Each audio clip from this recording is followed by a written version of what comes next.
네, 안녕하십니까. 저는 김대현입니다. 예. 7월 서울시 사회적 경제 주간을 맞아서 저희가 준비한 게, 서초구에서는 인문학, 예술가 놀다, 예, 4강을 준비했는데요. 오늘 목요일을 기다리시는 분이 많이 계시죠. 올림픽 게임보다 더 기다리시는 분이 많은 걸로 제가 알고 있습니다. 4강 중에 오늘은 그 연극 부분입니다. 1강 때 음악을 했고, 2강 때 공간에 대한 어떠한 부분을 했고, 건축, 그 다음에 연극을 4강 때 하겠습니다. 오늘 4강을 준비한 연극 연출가이자 영화 감독인 김주섭 감독인데요. 날마다 축제 이사장입니다. 지금 4강을 하다 보니까 그런 게 공통사항이 자리 잡았네요. 그러니까 그 예술의 전당 앞에 지금 4군데 회사가 더 있나, 단체가. 그래서 사회적 경제 우리 대표들이 이렇게 뭐 일부러 온 것도 아니지만 그런 기운을 따라서 서초구의 예술의 전당 그 근처로 전부 모여서 지금 어찌 보면 예술 공동체가 자연스럽게 이번에 나오지 않았나 하는 생각이 듭니다. 연극은 종합예술이죠. 그러니까 종합예술에 대한 부분이 상당히 어렵고, 그 다음에 연극을 통해서 인문학도 많이 발전이 되어 있고, 그 다음에 사람과 사람 사이에 어떠한 일종의 대면이죠. 비대면이 지금 이 시기가 좀 지나가야 되는데, 인간을 가르치고 사람을 가르칠 때는 연극이 가장 제일 중요한 포지셔닝을 하고 있다. 뭐 이런 부분을 저희는 알고 있습니다. 그래서 오늘 김주섭 감독 날마다 축제 이사장은 매일매일 아마 날마다 축제를 아마 꿈꾸지 않나 하는 생각을 하는데요. 자, 오늘 저 4강 연극, 네, 유랑하는 연극, 예, 듣겠습니다.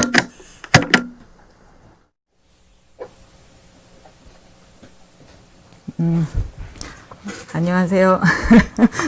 날마다 축제를 꿈꾼다는 그 센터장님의 말씀에 잠깐 웃음이 났어요.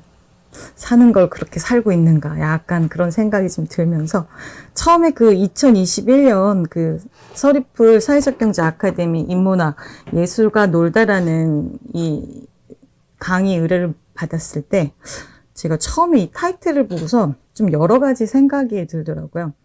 아마도 이제 유랑극단에서 발췌된 어떠한 그 유랑하는 예술, 연극이라는 그 타이틀이 유랑극단에서 발췌되어 온 카피가 아니겠는가라는 생각이 들었긴 했는데요.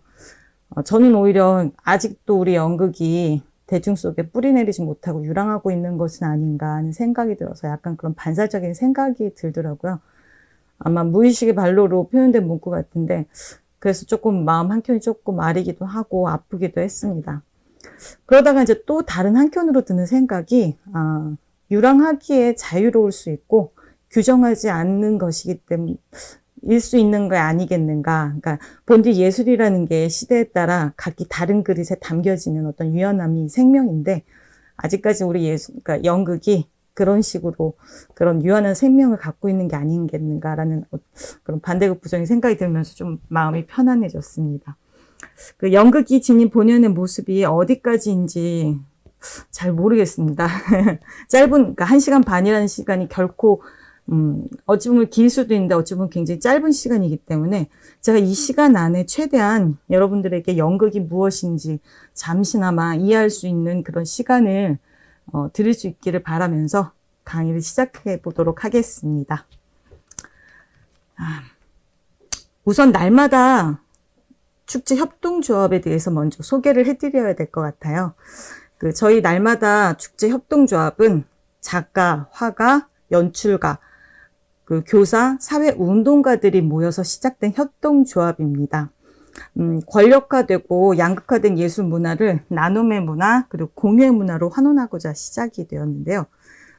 매일매일 새로운 태양이 뜨듯이 삶이라는 한바탕 축제를 축복으로 살아내는 감사와 나눔의 시간을 갖고, 누구라도 작가가 될 수 있고, 누구라도 배우가 될 수 있고, 누구라도 화가가 될 수 있도록 마을 축제를 통한 나눔의 문화를 실천하고자 이제 저희가 시작하게 되었습니다. 예술 문화를 공유 문화로 환원함으로써 많은 사람들이 예술 문화를 균형 있게 향유할 수 있도록 생활 속으로 자리매김하고자 꾸준히 일반 시민들과 연극으로 소통하는 작업을 하고 있습니다. 이러한 사업의 일환으로 서초 사회적 경제 서리풀 SE 아카데미에서 올해로 3년차로 연극을 지도하고 있는데요. 연극이 갖고 있는 장점을 최대한 살려 연극의 대중화를 위해 꾸준히 진행하고 있습니다. 서리풀 그러니까 SE 아카데미에 대해서는 뒤쪽에서 조금 더 설명을 해드리도록 하고요. 우선 저희가 하려고 했던 인문학과 예술, 요랑하는 예술 연극에 대해서 다시 강의 시작하도록 하겠습니다. 저는 서초 사회적경제 아카데미에서 왜 인문학과 예술이 함께 어우러지는 강의를 마련했을까라는 생각을 조금 집중하게 되더라고요. 인문학과 예술의 사전적 의미를 좀 되짚어보자 이 생각이 들어서 한번 봤는데요. 인문학은 인간과 관련된 근본적 문제나 사상, 문화 등을 중심으로 연구하는 학문으로 언어, 문학, 역사, 철학, 법률, 비평 등 인간을 내용으로 하는 학문인 반면 예술은 원래 기술과 같은 의미를 지닌 어휘로서 어떤 물건을 제작하는 제작가는 기술 능력을 가리켰습니다. 즉 미적 작품을 형성시키는 인간의 창작 활동에 집중하는 개념인데요. 그래서 이제 인문학은 배울 학자가 맨 뒤에 붙는 거고요. 예술은 제주 술자가 기록되었다고 볼 수 있습니다. 가끔 이제 문학가들하고 예술, 기술가들 쪽에서 그런 얘기를 하잖아요. 학문과 기술, 무엇이 더 큰 개념인가, 이런 이야기들을 가끔 논할 때가 있는데요. 저는 이런 질문은 진짜 의미가 없는 거라고 생각이 들어요. 그러니까 서로가 서로에게 미치는 영향, 그 상호작용을 통해서 서로의 영역을 견고하게 만들어주는 밀접한 관계가 바로 학문과 기술이지 않겠는가. 그런 것들을 어렵지 않게 알 수 있을 것 같습니다. 그렇다면 이제 여기서 이제 의문을 하나 갖게 되는데요. 연극은 예술이냐, 인문학이냐? 이런 질문입니다. 자, 여러분들은 어떻게 생각하세요? 이게 지금 참 비대면 강의의 맹점인 것 같아요. 이런 이야기를 할 때마다 이제 어떤 생각들을 하고 계신지를 조금 듣고 싶은데 여러분들의 생각을 들을 수가 없네요. 그래서 얘기를 처음에 들어보니까 댓글로 질문이나 이런 이야기들을 조금 궁금한 점이 있으시면 이렇게 이야기를 해주시면 제가 중간중간 혹시 지금 제가 잠깐의 이런 이야기를 할 때 각자의 생각을 조금 의견을 주셔도 좋을 것 같아요. 연극이 예술인지 인문학인지. 제가 댓글을 바로바로 볼 수 없어서 이제 응수는 하기 어려운데요. 여러분들의 의견이나 생각을 조금 듣고 싶은 게 제 이제 솔직한 생각입니다. 댓글로라도 의견을 좀 주세요. 자, 연극은 예술이다? 아니다. 연극은 인문학이다. 제 생각은 둘 다입니다. 연극은 인문학이면서 예술입니다.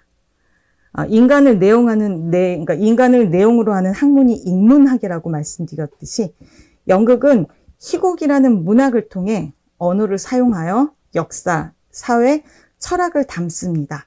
이렇게 만들어진 그 희곡을 무대화시키고 배우를 통해 몸이라는 도구를 사용해가지고 연극으로 창조하는 예술이 바로 연극입니다. 그래서 연극은 종합예술이라고 할 수 있죠. 작가가 쓴 희곡을 배우들을 통해 실현하고 무대, 조명, 소품, 의상, 분장, 음악, 안무가 등등의 그 기술자들이 한데 모여가지고 하나의 작품을 완성하는 무대화 작업을 진행하기 때문이라고 말할 수 있을 것 같아요. 그래서 어렵고 그래서 재미있는 게 바로 연극이라고 할 수 있을 것 같습니다. 자, 댓글이 혹시 들어온 게 있나요? 다들 어떻게 생각하시는지? 댓글 중에 이런 말이 있어요. 연극은 예술이길 바란다라는 말이 있는데요. 근데 연극은 인문학이기도 하고 예술이기도 하다고 말씀해 주셨잖아요. 네네. 그래서 예술이길 바란다라는 라고 말씀해 주신 분께 네. 해주고 싶은 말이 있으신지. 연극은 예술이길 바란다. 그럼 연극은 예술이 아닌가요? 이 문구의 대전제가 약간 궁금해졌는데요. 연극은 예술입니다. 그리고 인문학이고요. 예술이기를 바란다라는 어떤 부분이 있으셔서 제가, 네, 저도 많이 바라고요. 앞으로도 계속 예술로 존립될 것이라고 생각합니다. 댓글 주셔서 감사합니다. 자, 그럼 다시 이제 강의를 조금 이어볼게요. 자, 그렇다면 도대체 연극이란 뭘까요? 연극이란. 우리가 일상생활 속에서 연극한다. 그러니까 그런 이야기들을 약간 그런 데로 많이 쓰잖아요. 아이고, 연기하네. 아이고, 쇼하네. 약간 이런 식의 뉘앙스로 이렇게 전달할 때가 있는데, 이게 언제 이럴 연극한다는 이야기를 하죠? 주로 그런 사람들이 많이 하죠. 감정이 과잉되게 표현할 때. 그리고 그러니까 어느 때냐면, 자, 이 사람 보시면 감정이 어디가 아픈 걸까? 아니면 로또를 맞았나? 아니면 주식이 올랐나? 약간 그런 표정이죠. 이런 것처럼 과잉적 표현을 자기적으로 표현할 때 연극한다라는 말을 주로 쓰게 되기도 하는 것 같아요. 그리고 이제 또 다른 이제 모습이, 거짓말이 아닌 척 연기할 때. 그럴 때 우리가, 아이고, 연기하네, 연극한다. 이제 이런 말들을 주로 쓰기도 하죠. 또 하나가 이제 누군가를 속이기 위한 목적의식을 갖고 속일 때. 아, 그 사람 연기 진짜 잘하더라고. 아, 연기를 정말 잘해. 이런 식으로 이제 이야기를 할 때 우리 일상생활 속에서 연극한다라는 말을 사용하는데요. 어떠세요? 좀 부정적이죠? 조금 부정적인 면이 없지 않아 있죠? 진실돼 보이지 않고 뭔가를 감추고 자신의 이익을 취하기 위한 도구적인 면으로 사용할 때가 있는 것 같은데요. 왜 이런 걸까요? 정확한 목적의식을 갖고 있는 사람들이, 아마도 이제 제 생각인데, 정확한 목적의식을 갖고 있는 사람들이 자신의 내면적 감정을 숨기고 다른 얼굴과 감정으로 표현하는 도구로 연극을 사용했기 때문이 아니겠는가라는 생각이 들더라고요. 진짜 연기를 특별하게 잘하는 사람들이 가끔 일상생활 속에서도 가끔 보이긴 하거든요. 그런 사람들이 그럼 이런 거를 굉장히 악용하는 것인가? 그 몇몇의 사람들이 이제 그렇게 생각이 잠깐 들었는데, 그러면서 이제 생각을 다시 한번 돌아봤어요. 어떻게 돌아봤냐? 연극의 뿌리를 한번 돌아보자. 연극의 뿌리를 돌아본다면 연극의 태생적인 부분에서 우리가 그 이해를 조금 접할 수가 있으실 거예요. 그 연극이 태생적인 부분들이 원래부터 정확한 목적의식을 갖고 무언가를 이루기 위해서 타인에게 무언가를 표현하는 그런 도구로 연극이 사용되는 경우가 종종 있었거든요. 그게 언제였는지, 이제 근원에 대한 부분, 연극의 기원에 대한 부분 한번 돌아서 한번 보도록 하겠습니다. 자, 연극의 시작이 어디인가? 연극의 시작은 가장 많이 유력하게 제기되고 있는 게 제의 기원설이라고 합니다. 그 제의 기원, 그러니까 제의 형식, 즉 제사에서 시작되었다는 말을 의미하는데요. 사회가 구성되고 생산물을 만들어내면서 우리가 했던 가장 큰 의식이 바로 제의였다고 할 수 있습니다. 우리 연극 전공한 연극 학도들이 주로 이제 연극사를 논할 때마다 반사적으로 이제 언급하게 되는 게 있는데, 그게 바로 히랍 비극, 즉 그리스 비극 작품을 우리가 주로 이야기를 하게 되거든요. 이것을 입증해주는 바로 그림이 하나 있는데요. 디오니소스 축제라는 그림입니다. 이 그림은 17세기 프랑스 근대 회화의 시초가 되었던 화가 니콜라 푸생의 그림인데요. 근대 회화가 시작되기 이전에 그림의 주제는 늘 신이었기 때문에 유럽 국가의 근간을 이루었던 그리스 로마 신화의 인물들은 늘 화가들의 그림 주제가 되곤 했습니다. 자, 그리스 문명은 어떤 문명이냐? 그리스 문명은 청동기 시대에 그리스 본토를 중심으로 시작되었던 국가입니다. 금속을 중심으로 한 상업과 곡물, 올리브, 포도 등을 중심으로 한 농업 경제가 발달된 도시였어요.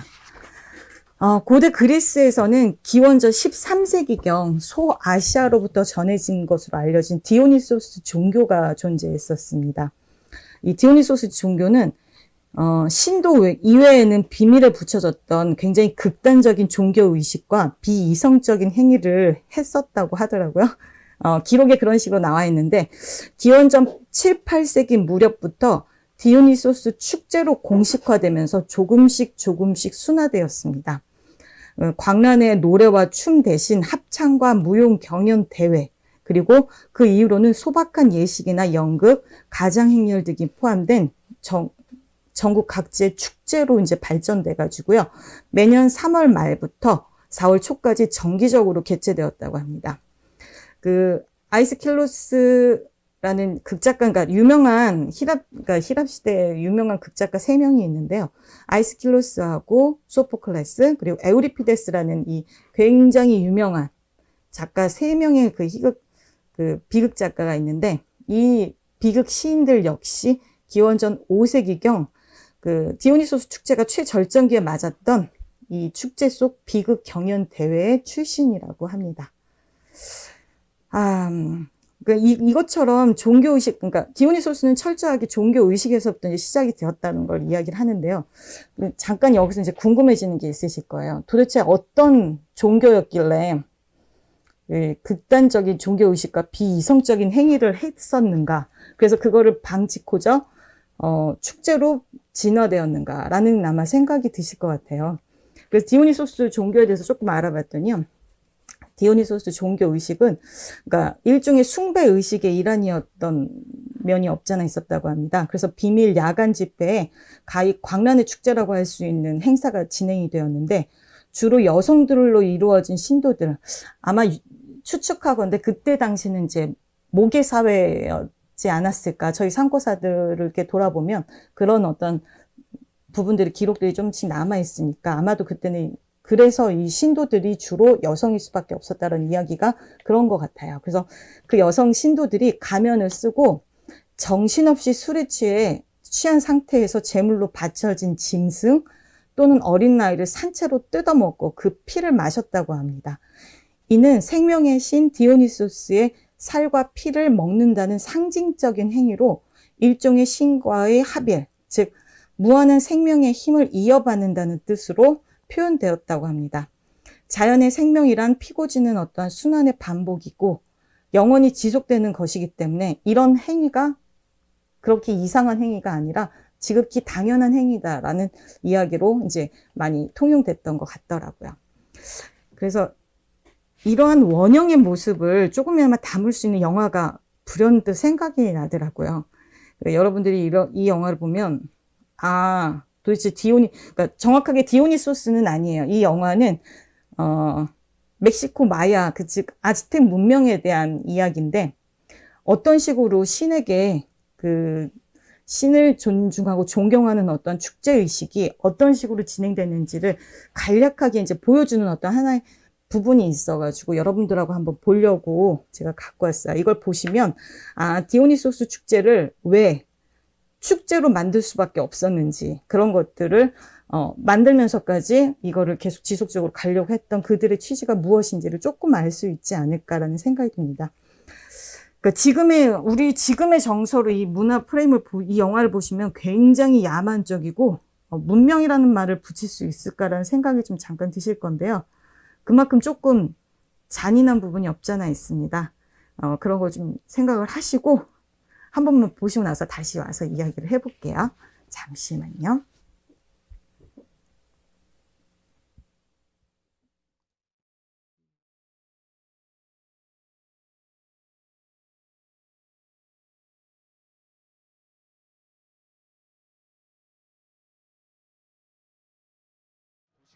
마야판의 공격을 받아 크게 위축되기는 했지만 여전히 젖지 않은 기운을 유지하며 재기를 노리고 있었는데 토양은 더욱 황폐화되고 제국주의를 촉발시킨 대항시대가 도래하자 천연도 등의 전염병이 창궐하여 면역이 없던 이들에게 치명적인 위협이 되자 타 암석들을 포로로 잡아들이는 꽃전쟁을 일으켜 신께 바칠 인신공양으로 극복하기 힘든 이 재앙들을 피해보려 하는 것이었죠.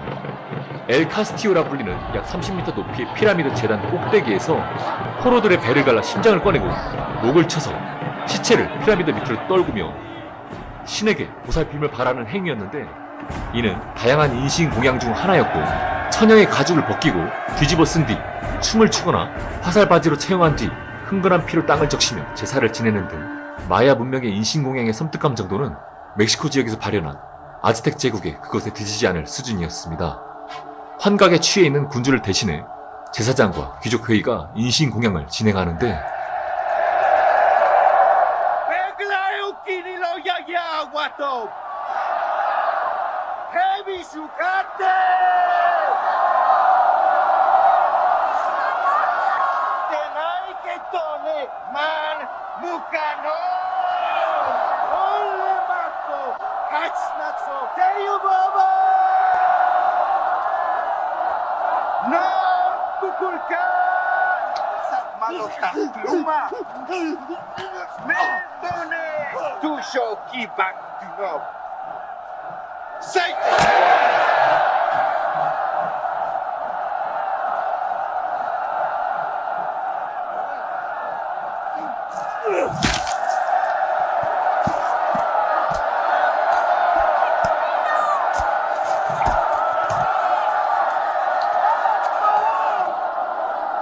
거침없었던 부싯돌 하늘 부족 전사들이 차례차례 제물로 바쳐지게 되는데,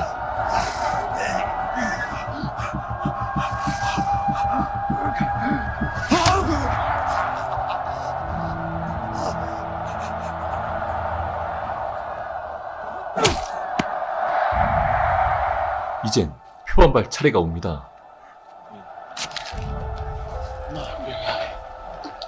이대로 이렇게 죽으면 깊은 구덩이 속에 숨겨놓은 아내와 아들도 살 수 없었습니다. 인신공양이 막 시작되려는 찰나 달이 태양을 가리는 일식현상이 나타나죠. 마야 문명의 지배 계급들은 수학, 역법, 천문지식의 조예가 깊어서 일식현상에 대해 이해하고 있었지만, 문제는 백성들이었습니다. 기근, 전염병 등으로 민심이 흉흉한 상황에서의 일식현상은 자칫 지배 계급에 대한 도전을 촉발할 수 있어 제사장이 나서는데,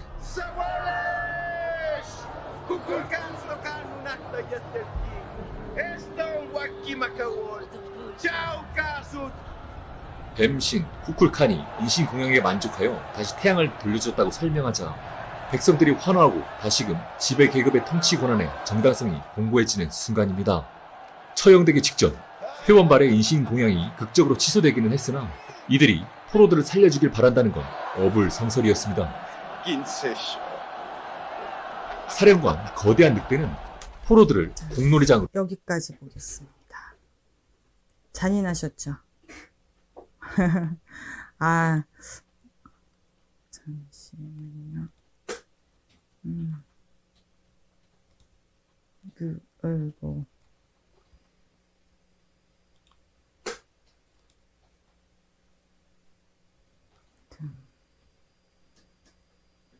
어떠셨어요? 다들 어떻게 보셨어요? 아, 이런 걸 좀 듣고 얘기를 들어야 되는데 도대체 들을 수가 없네요. 이걸 보시면서 이제 여러 가지 생각이 드셨을 거예요. 어떤 분들은 잔인하다, 어떤 분들은 설마 이랬겠느냐, 아, 이게 무슨 문명사회인가, 뭐 별의별 이런 이야기들이 많으실 텐데요. 알아두셔야 될 거는 마야 문명은 뭐 경제제도, 뭐 천문학, 수학, 조각, 의학, 예술적 측면에서 굉장히 뛰어난 라틴 아메리카의 고대 문명 국가 중에 하나입니다. 에스파냐가 침입하기 전까지 멕시코 남부와 중남미 지역에서 막강한 힘을 발휘했던 국가이기도 했었거든요. 이거에서 보시면 아시다시피 천문학 그러니까 지식이 없던 사람들이 일시가 어떤 현상이 일어나자마자 이거에 대한 부분이 이게 우리가 올리는 어떤 신의 어떤 부분과 맞닿아 있는 어떤 하나의 의견 표출인가, 하나의 표현인가, 약간 그런 식으로 생각이 들었다고 할 만큼 지식이나 문화는 철저하게 계급들만의 것이었습니다. 일반인들이 가져갈 수 없는 그런 것들. 왜냐하면 지식을 많은 사람들이 알게 되면 제사장들이나 왕권을 강화해서 유지하려고 하는 그들이 그걸 지속적으로 해 나갈 수 있는 어떠한 동력을 잃게 되는 거거든요. 그런 부분들이 있었기 때문에 철저하게 계급나 사회에서 속에선 각 그 지시나 이런 것들은 귀족들만의 것으로 갖고 갈 수밖에 없었다라는 거. 그런 거 볼 수 있으실 거예요. 여기서 아까 그 제사장이 그런 얘기 하잖아요. 이제 우리가 했던 모든 것들을 이제 신께서 만족하셨다. 그러니까 이제 모든 게 괜찮다라고 이제 무마시키는데, 이런 어떤 일련의 작업들이 바로 연극이라고 보실 수 있으세요. 그래서 연극이 제2에서 따왔다라고 이제 말을 할 수가 있는 건데, 연극이라는 거는 현장에서 행동으로 보여주는 그것이 바로 연극입니다. 다시 한번 설명해 드릴게요. 그러니까 연극의 시작이 제2기원설에서 시작이 됐는데, 현장에 가서 행동을 보여주고 행동으로 보여주는 그것이 바로 연극이라는 거. 그렇게 함으로 해가지고 효과를 높일 수 있는 그것이 바로 예술이다. 연극이라는 예술이다. 라고 말씀드릴 수 있을 겁니다. 연극의 이런 제2 형식, 그러니까 뭐 멕시코나 그러니까 저쪽 그리스나 이렇게들 보여졌는데, 그럼 우리나라는 없느냐? 우리나라도 있었습니다. 우리나라 제천의식 한번 찾아보면 여러분들이 아실 거예요. 학교 다닐 때 많이들 외우셨는데, 고구려, 동맹, 부여, 영고, 동해, 무천. 쉽게들. 저도 아직까지도 그게 이제 혀끝에서 떠나질 않고 있는데요. 이것은 일종의 그 추수감사제 의식이었습니다. 우리가 왜 그런 거 있잖아요. 저희가 상고시대는 부족 국가들이 결국은 종교하고 예술이 하나의 일치를 이루는 재정 일치 사회였었는데, 그렇게 될 수밖에 없었던 게, 주로 이제 농사를 하면서 우리의 어떤 생활을 유지해 나갔던 어떤 농경사회의 풍속이었었잖아요. 씨 뿌리는 시기가 끝나는 5월하고 추수가 끝나는 10월에 각각 하늘에 제사를 지냈는데, 이때는 온 나라 사람들이 춤을 추고 노래를 부르며 즐겼었습니다. 그게 이제 하나의 추수감사제인데요. 여러분들은 이게 조금 낯설 수도 있으세요. 제가 초등학교 다닐 때만 해도 이게 개천절 때면 늘 행사가 있었던 공영방송국에서 중계방송이 됐던 행사 중에 하나였거든요. 그게 이제 하늘에 이제 10월에 제천의식으로 추수감사제를 지냈던 그런 행사들입니다. 근데 좀 전에 아포칼립토를 보시고 나서 우리나라 제천의식 이 사진 3컷을 보고 나면 굉장히 차이가 크게 나시죠? 왜 멕시코나 이런 저쪽 나라에는 폭력성과 광합성을 조금 강화시켰는데 왜 우린 이렇게 정적이냐? 그러니까 우리 이런 부분을 조금 돌아보려면 우리나라가 특별히 뭐 온순한 민족성을 가졌다 뭐 이런 거 때문은 아닌 것 같고요. 가장 큰 게 이제 불교라는 종교인 것 같아요. 그러니까 저희가 다른 나라와 다르게 저희 나라 불교가 유입되면서 달랐던 게 토속 신앙하고 불교가 융합된 형태로 발전되면서 대중화가 되었거든요. 불교가 갖고 있는 어떤 철학적인 부분이 바로 나로 시작된다는 어떤 본연의 근원의 어떤 행동, 모든 것들은 다 나로 시작된다라는 그런 어떤 세계관을 갖고 있는 종교다 보니까 아마 이런 식으로 크게 타인을 어떻게 행해서 우리에게 무언가를 올리겠다 이런 것보다는 나로 비롯돼서 무언가를 하겠다 이제 이런 것들이 주로 되는 국가가 아니었겠는가라는 생각이 듭니다. 그래서 한국 연극사를 이렇게 돌아보면 이렇게 책을 이렇게 펼쳐보면 꼭 같이 나오는 게 뭐 팔관회 혹은 연등회 같은 이런 이야기가 꼭 나오게 되거든요. 이렇듯 연극은 각 나라의 문화에 푹 젖어서 그 나라만이 갖고 있는 언어, 정서, 양식, 문화 등을 그대로 흠뻑 배어 나오게 하는 그런 특징이 있다는 거를 아실 수 있을 것 같아요. 자, 그럼 간략하게 이제 여기까지 연극의 기원이 뭔지 살펴보았는데요. 그렇다면 이제 연극이란 뭘까요? 자, 연극이란 자, 모르면 이제 사전을 보시면 될 것 같아요. 사전을 보시면 연극을 이제 인터넷 사전에 딱 입력을 하시잖아요. 그러면 딱 이렇게 떠요. 국어사전에는 배우가 각본에 따라 어떠한 사건이나 인물을 말과 동작으로 관객들에게 보여주는 무대 예술이다. 이거는 아까도 얘기했다시피, 네, 이 부분은 뭐 아까 기원에서부터 시작해서 어떤 내용들이 분명히 이런 것들을 보여주기 위한 하나의 무대 예술, 무대 퍼포먼스라는 거. 그리고 또 하나가 이제 남을 속이기 위해 꾸며낸 말이나 행동이다. 이건 제가 앞에서 이제 말씀드렸던 뭐 우리 일상생활 속에서 연극이 어떤 식으로 통용되고 이야기되고 있는가에 대한 이야기를 했을 때 그 이야기가 아마 2번에 행하는 그러니까 2번과 연결된 단어로 이야기를 하시면 될 겁니다. 자, 그래서 이제 그렇다면은 국어 사전만 있냐? 사전은 또 영어 사전이 있죠. 자, 영어 사전을 보면요. 플레이, 드라마, 시어터. 이 세 가지가 나옵니다. 플레이, 드라마, 시어터. 세 가지가 다 같은 의미로 연극이라는 단어로 의미로 사용이 되는데요. 플레이는 말 그대로 논다는 의미이기 때문에 행동에 많이 천착된, 그러니까 행동 언어, 행동에 대한 예술 이런 걸로 착안된 연극으로 이해를 하시면 좋고요. 드라마는 문학적 형태로서의 연극의 의미로 이해하시면 됩니다. 그 드라마에 대한 부분은 이제 아리스토텔레스가 시학에서 드라마, 발단, 전개, 위기, 절정, 결말 이 5가지는 그리스 시대에 아리스토텔레스가 이미 다 정리를 했었거든요. 지금 정리된 이야기가 아니라 드라마의 구성과 전개 방식에 대해서 이미 그 오래전에 이미 규정이 됐고 정리가 됐어요. 그 드라마라는 부분이 바로 이 문학 안에 들어가 있다. 그러니까 문학적인 성격의 의미에서 연극이다라고 생각을 하시면 될 것 같고요. 자, 그리고 시어터는 공연물로서의 연극이다라고 인식하시면 됩니다. 그러니까 영어의 이 3가지 단어가 각각의 행동적인 것의 연극을 이야기할 땐 플레이, 문학적인 어떤 의미로서 사용될 때는 드라마, 그리고 공연물로서 이제 통용될 때는 시어터라고 보시면 될 것 같습니다. 자, 잠시만. 현재, 제가 잠시 지금 더워가지고요. 제가 에어컨을. 네.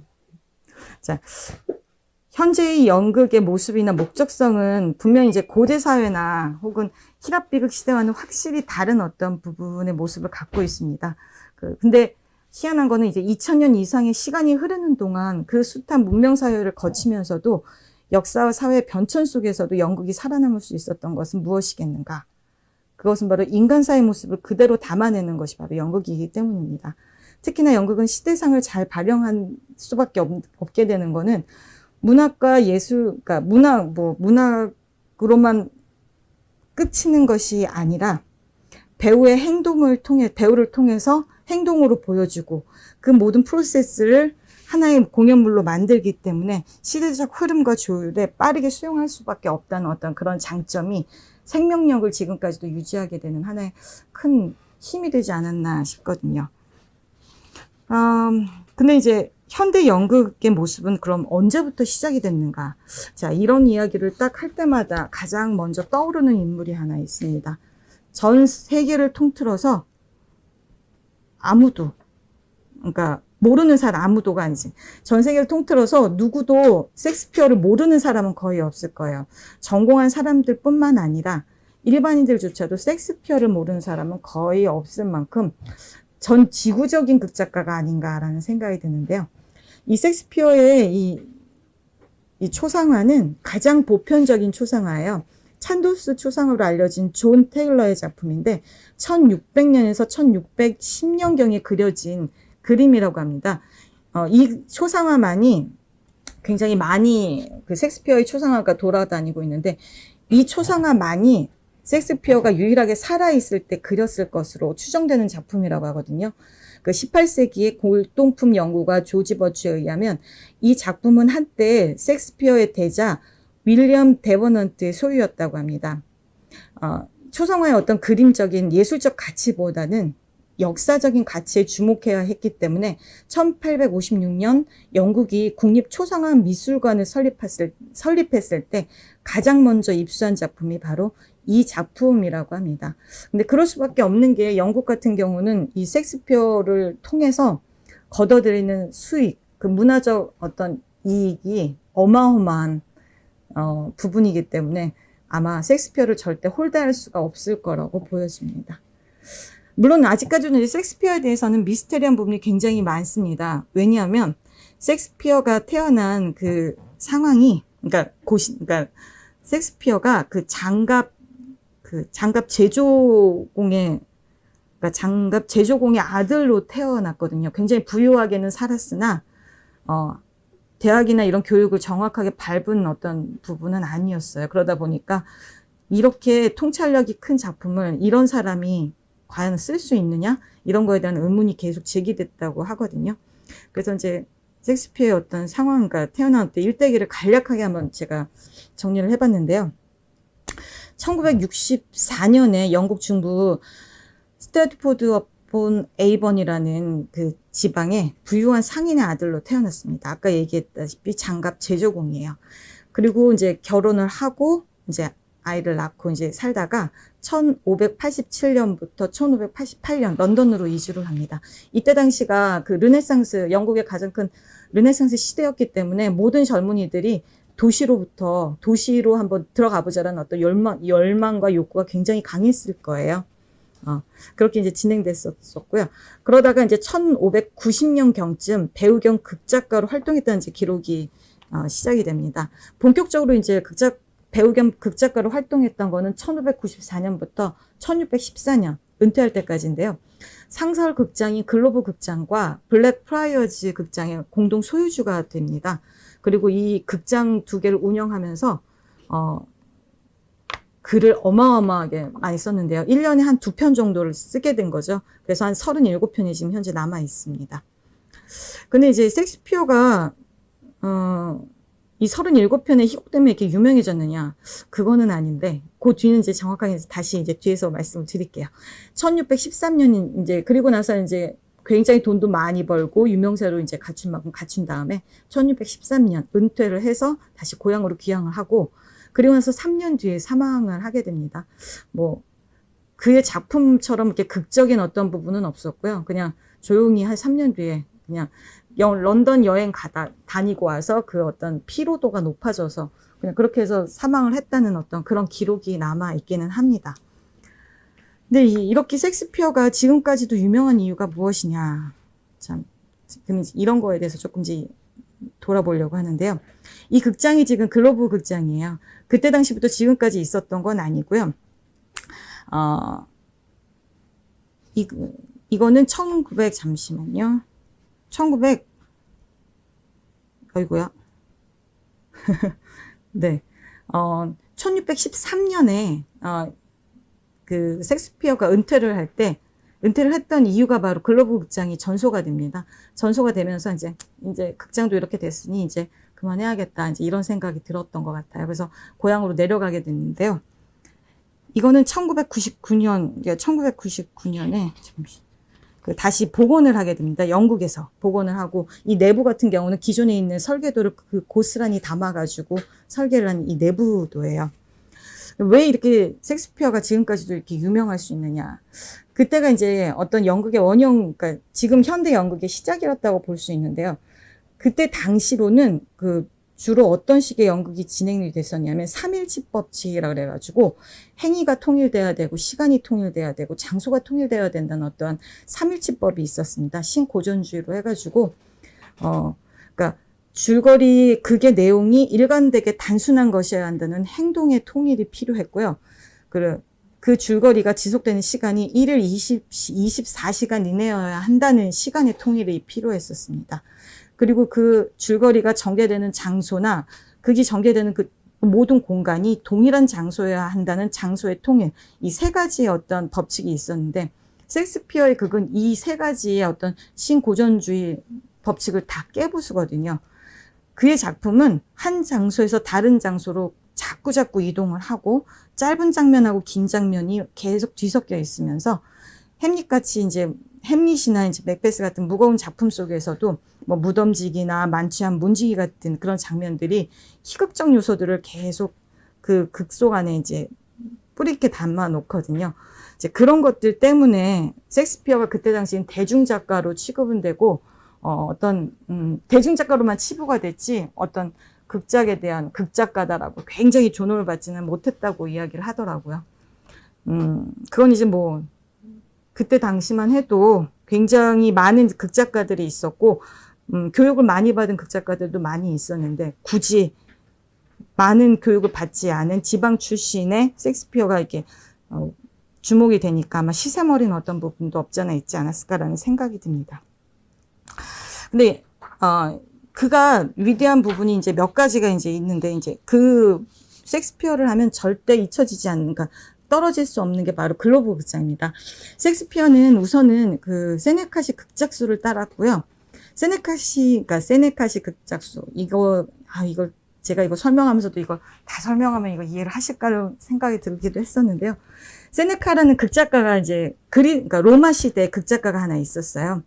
그때 당시에 이제 그리스 비극 같은 경우는 코러스를 많이 사용을 했었는데, 그 코러스가 직접적으로 극에 들어오지 않았고요. 그러니까 세네카의 어떤 그 극작술에는 코러스가 직접적으로 연기에 뛰어들지 않았고, 폭력 장면 같은 것들은 그때 당시에는 그 무대에서 일어나지 않았었습니다.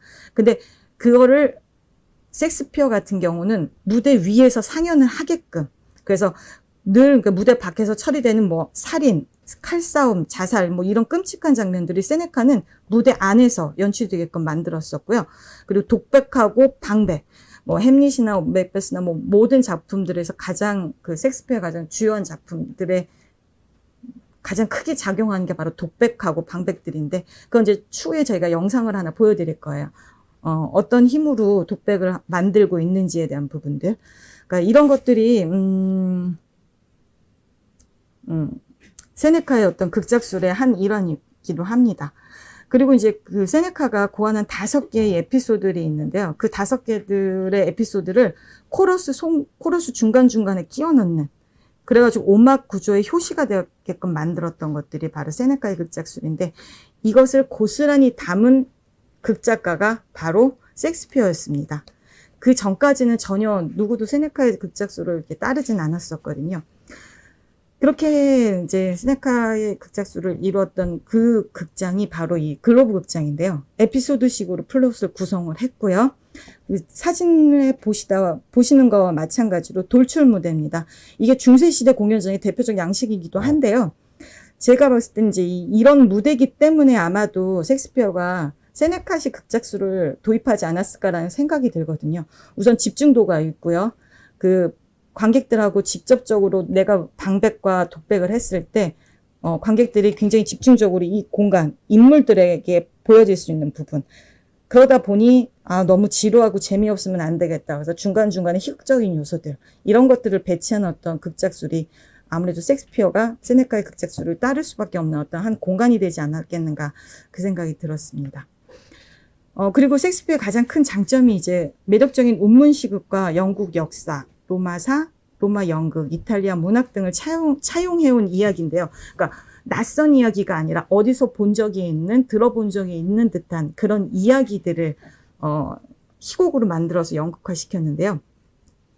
이런 부분 때문에 아직도 셰익스피어는 셰익스피어가 아니다. 셰익스피어는 어디선가 다른 극작가가 존재한다.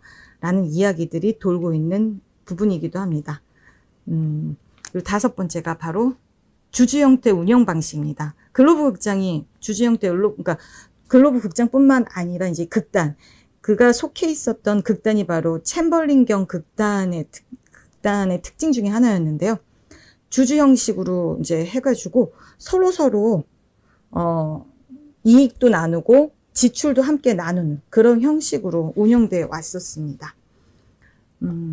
그리고 이제 6번째가 연극의 상설극장이 시작된 거고요.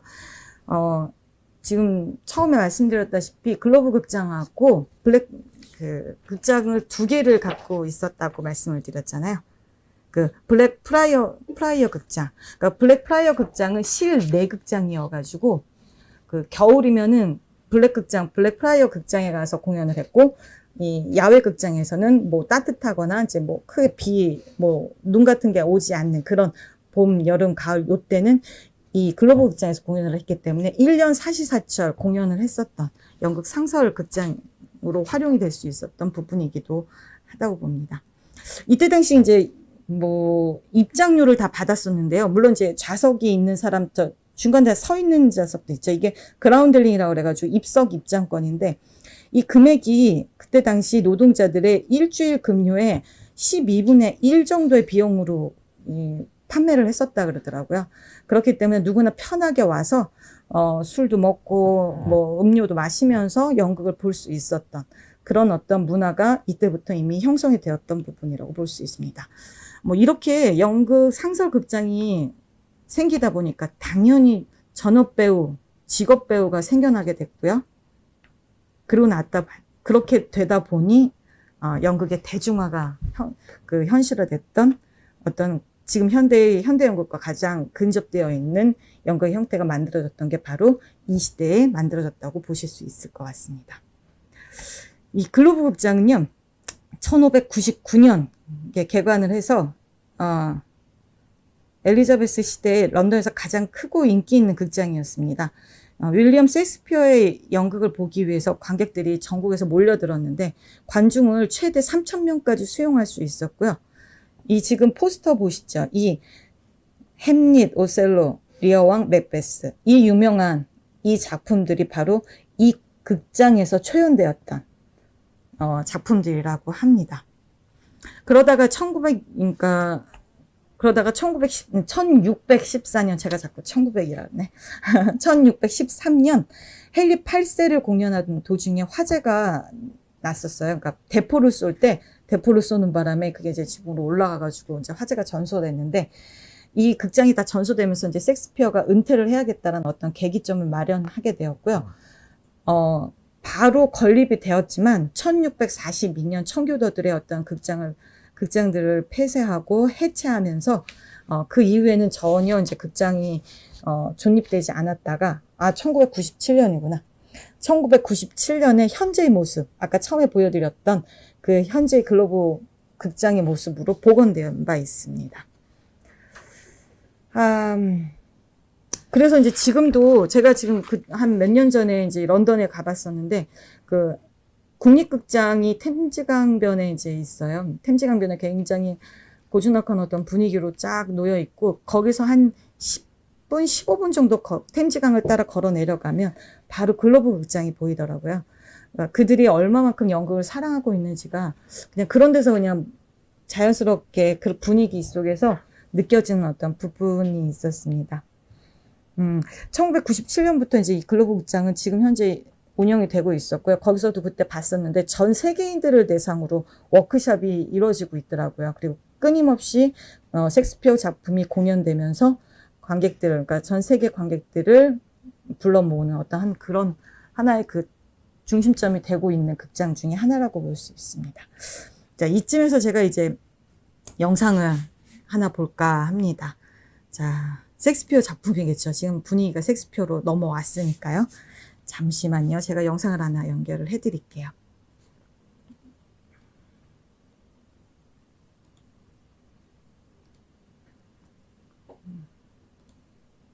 자, 시작합니다.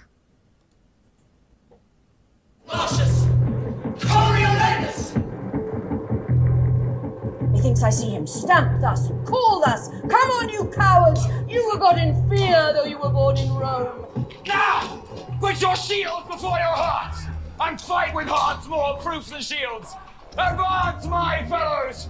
Was ever man so proud as is this Marcius? Come, you have been too rough. You must return and mend it. Let them hang! Let thy mother rather feel thy pride than fear thy dangerous stubbornness.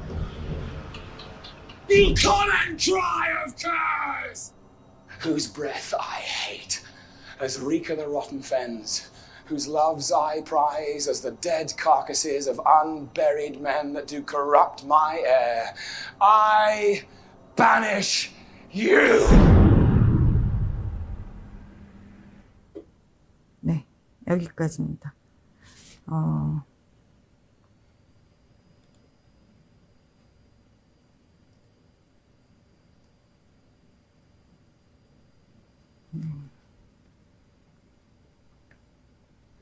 네. 이 작품은 이제 셰익스피어의 코리올라누스라는 작품인데요. 이 그러니까 영상을 잘 담은 건지 아니면 이 배우들이 연기를 잘하는 건지 아마 둘 다인 것 같아요. 영국은 뭐 촬영 기술로는 뭐 전 세계적으로 거의 탑안에 들어가는 어떤 팀들이 있으니까요. 이 작품은 셰익스피어의 역사극입니다. 그 비범한 인물이 오만함 때문에 비극적 운명을 맞이한다는 설정으로 그리스 비극의 전형을 보여주는 작품인데요. 1605년부터 1608년에 쓰여진 5막으로 구성된 비극입니다. 로마 장군 가이우스 마르키우스는 그 코리올리의 침략 전쟁에서 승리한 후 코리올라누스라는 명칭을 얻게 됩니다. 그러나 민중과 민중 대표인 호민관에 의해 코리올라누스가 탄핵당하는 이야기를 담고 있는데요. 그 셰익스피어의 민중관을 확인할 수 있는 어떤 하나의 그 작품이기도 할 거예요. 이 대목에서 이제 좀 저희가 햄릿을 안 보고 가면 안 될 것 같아요. 셰익스피어 이야기를 할 때 늘 대표적인 작품이 햄릿이라고 볼 수 있는데요. 햄릿의 영상을 한번 다시 하나 좀 보겠습니다.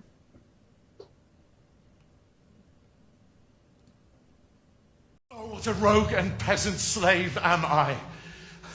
Is it not monstrous that this player here, but in a fiction, in a dream of passion, could force his soul so to his whole conceit that from my working all his visage won, tears in his eyes, distraction in his aspect, a broken voice, indeed his whole form suiting with functions to his conceit, and all for nothing? For Hecuba. What's Hecuba to him? Or he to her, that he should weep for her? What would he do had he the motive and cue for passion that I have? Then he would drown the stage with tears, cleave the general ear with horrid speech, make mad the guilty, appall the free, confound the ignorant, and amaze indeed the very faculties of eyes and ears. Yet I, a dull and muddy metalled rascal, peak like John O'Dreams, unpregnant of my cause, and can say nothing. No, not for a king, upon whose property and most dear life a damned defeat was made.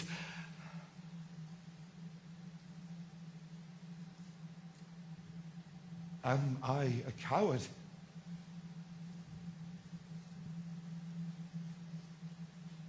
Who calls me villain?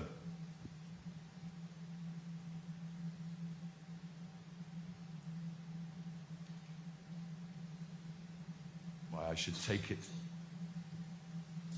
It cannot be, but I am. Pigeon-livered and lack gall to make oppression bitter, or ere this I would have fatted all the region kites with this slave's offal. Bloody bawdy villain! Remorseless, lecherous, treacherous, kindless villain! Oh, vengeance!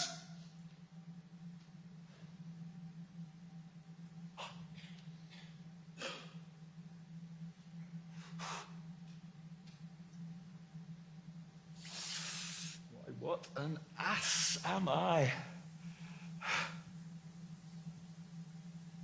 This is most brave, that I, the son of the dear murdered, prompted to my revenge by heaven and hell, must first, like a whore, unpack my heart with words and fall a-cursing like a very drab scullion, fly upon it, foe, about my brain!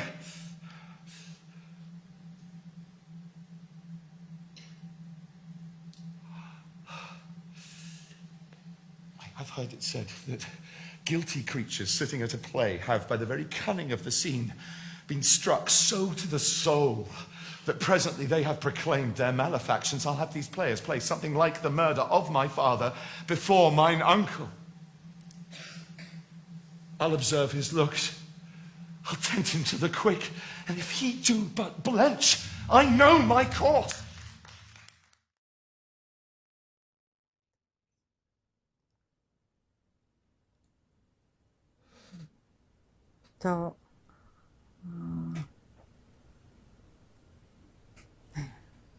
어떠셨어요? 그 굉장히 유명한 배우 베네딕트 컴베비치의 영상인데요. 그의 땀과 눈물, 시선, 울분, 여러 감정들이 다 보여지죠. 그가 연기했던 이제 현대적인 어떤 해석으로 하게 된 이제 햄릿이라는 작품인데요. 제가 이 영상을 준비하면서 내가 엔티라이브 홍보팀인가 이 생각이 잠깐 들었어요. 엔티라이브라는 이 영상은 그 영국 국립극장에서 운영하는 연극 영상 프로그램 중에 하나입니다. 2010년부터 공연을 영국과 세계 각지의 극장의 위성으로 실시간 중계하는 프로그램을 운영하고 있는데요. 온라인 스트리밍으로 공개되기도 하고 있습니다. 물론 셰익스피어 작품만 하고 있는 건 아니고요.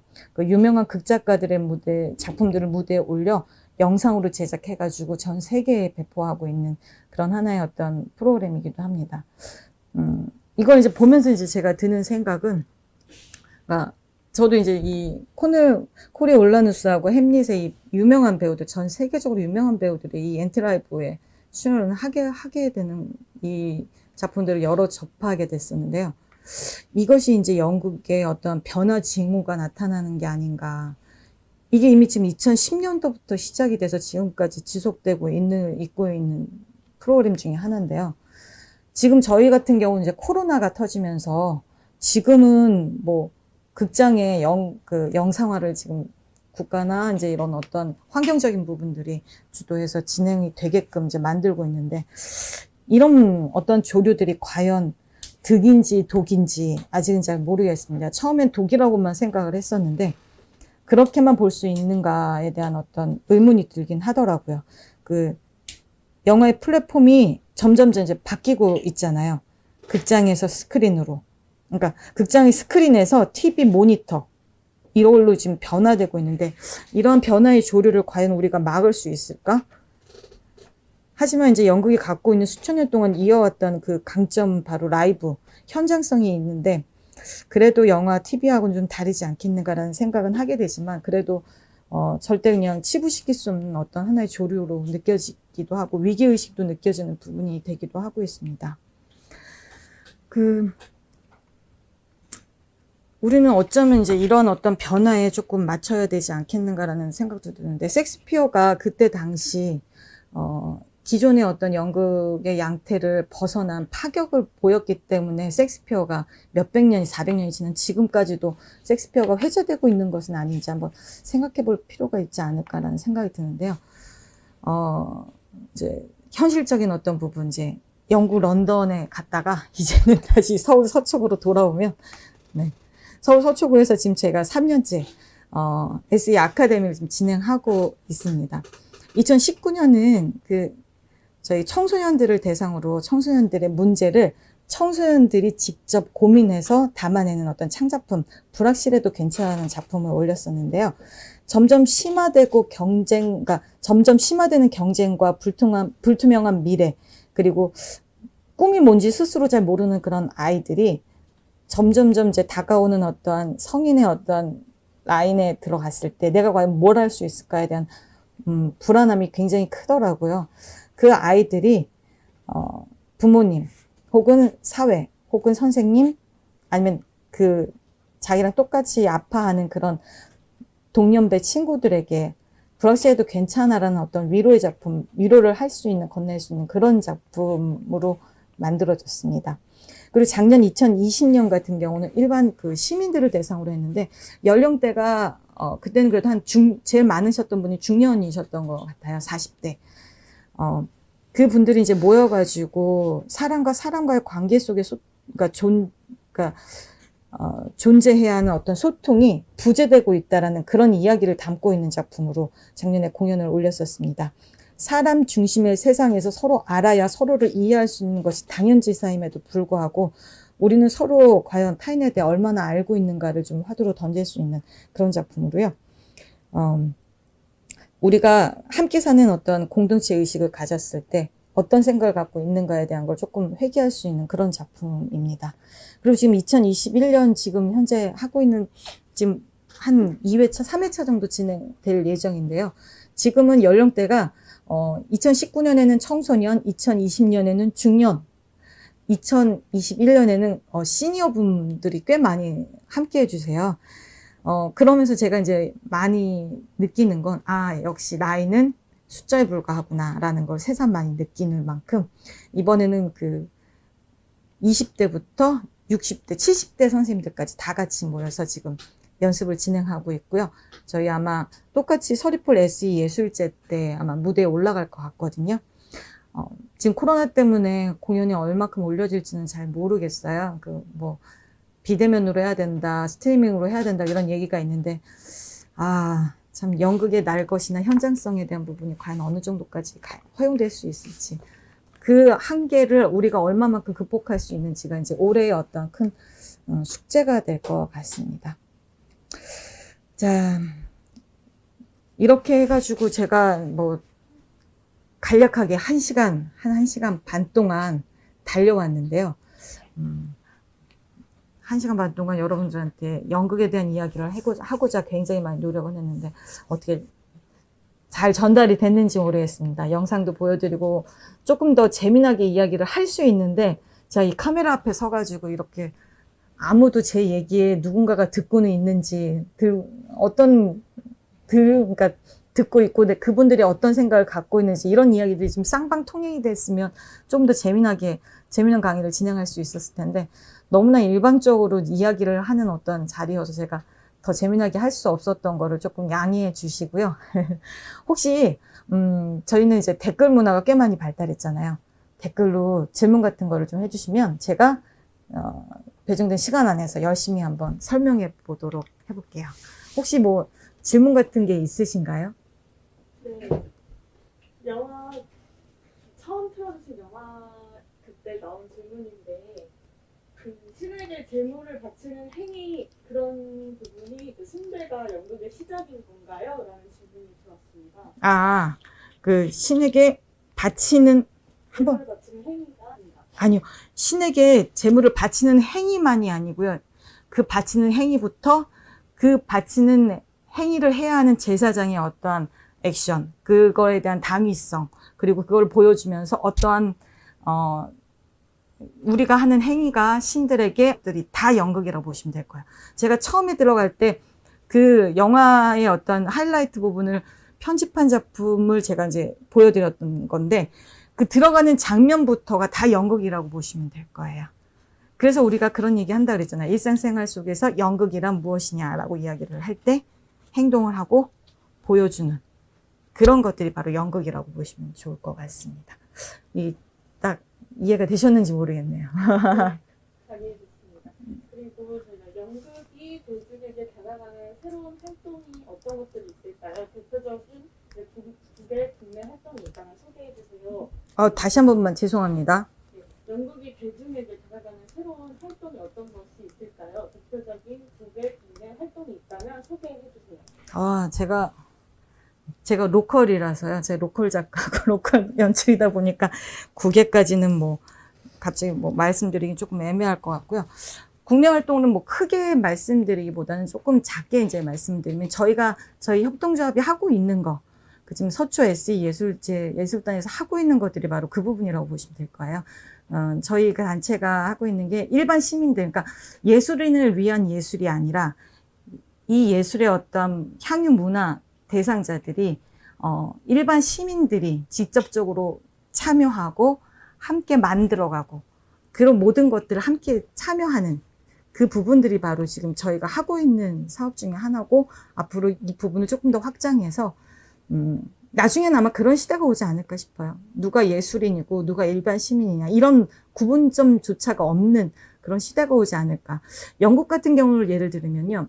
저는 영국이 그 문화 강국이 될 수밖에 없는 어떤 가장 큰 부분이 바로 그 경계선이 모호할 수 있다라는 부분이에요. 어릴 때부터 유치원 때부터 연극을 배우고 습득하고 나아가면서 드라마에 대한 부분이 오픈되어 있고 끊임없이 어떤 연극에 대한 예술에 대한 그 향유를 하면서 많은 사람들과 공유하고 그리고 내가 하는 무언가가 누구에겐가 영향을 미친 내 후대 누군가에게 큰 영향을 줄 수 있는 하나의 예술적 작품이 될 수 있다라는 그런 것들을 하나의 모티베이스로 계속 전해주고 있는 국가가 아니겠는가라는 생각이 드는데 그걸 꼭 따라하자 이런 거는 아닌데요.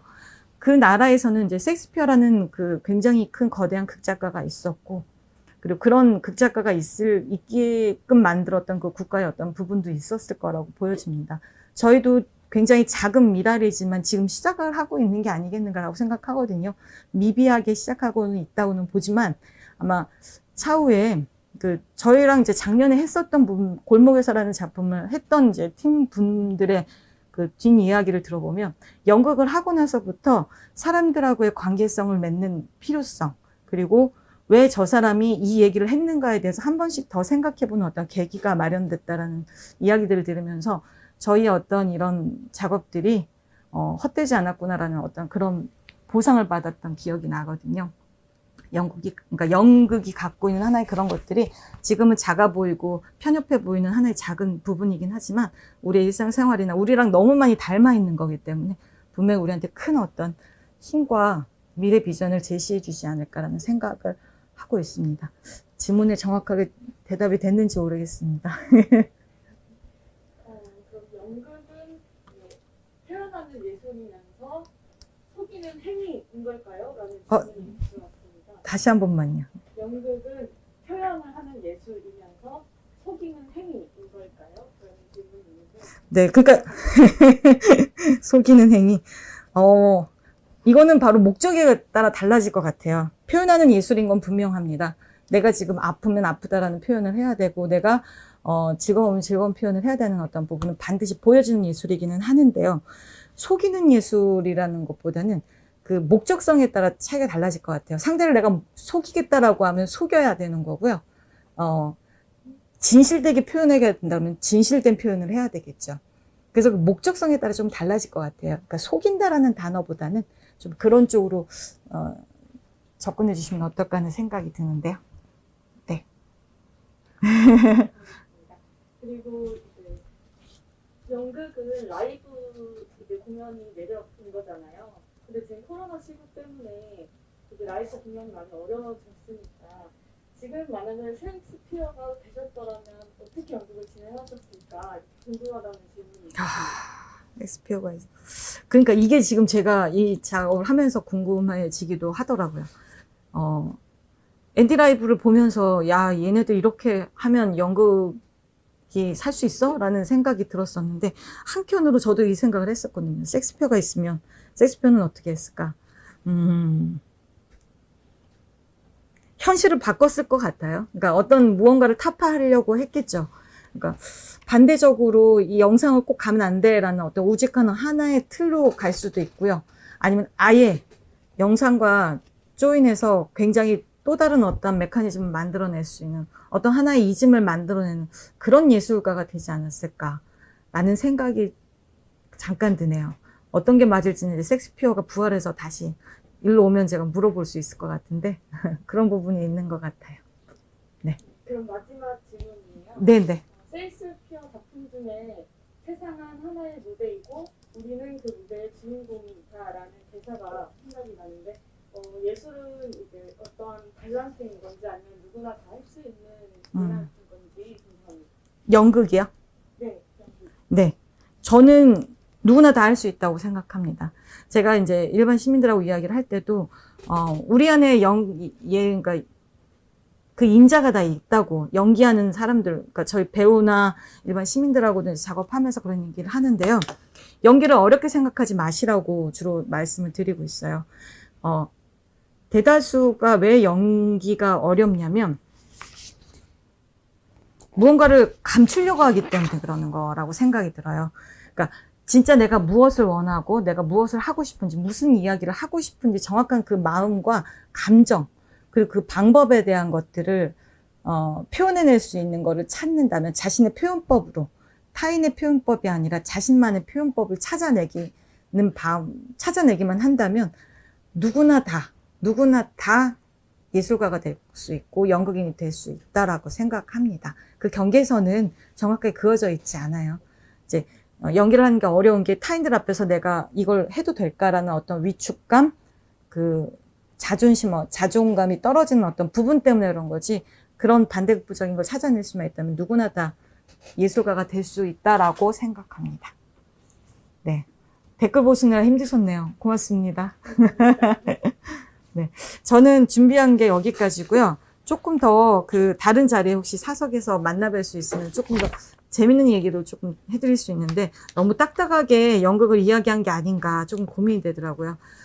그러면서도 제가 준비하면서도 그럼에도 불구하고 연극이 갖고 있는 게 이미 수천 년 전부터 이어져 온 건데 그렇게 간단하게 말씀드릴 수 있는 것인가. 그래서 조금 더 진중하게 한번 해보자라고 접근해서 지금까지 이런 이야기를 드렸고요. 나중에 혹시 연극을 이렇게 어렵게 생각하지 마시고 즐겁게 한번 해보겠다라는 어떤 도전의식이 생기면 언제든지 저희 SE예술 아카데미 쪽으로 의뢰를 해주시고 저희 날마다 축제로 연락 주시면 좋을 것 같습니다. 자, 여기까지입니다. 감사합니다.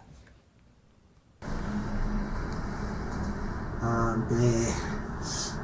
연극에 대해서 한번 이렇게 어차피 런던 갔다 오니까 세계 여행을 하는 것 같습니다. 저희가 SE 예술 아카데미를 통해서 연극을 통해서 아까 김주수 감독님이 얘기했듯이 하고 나니까 릴레이션십이 좀 강화됐다. 네. 그러니까 사람과 사람의 관계가 많이 강화됐다는 거는 사람 중심이라는 뜻이긴 합니다. 그래서 인문학 중에서 예술 중에서 사람 중심의 예술은 연극이라고 저는 생각을 하고 있고요.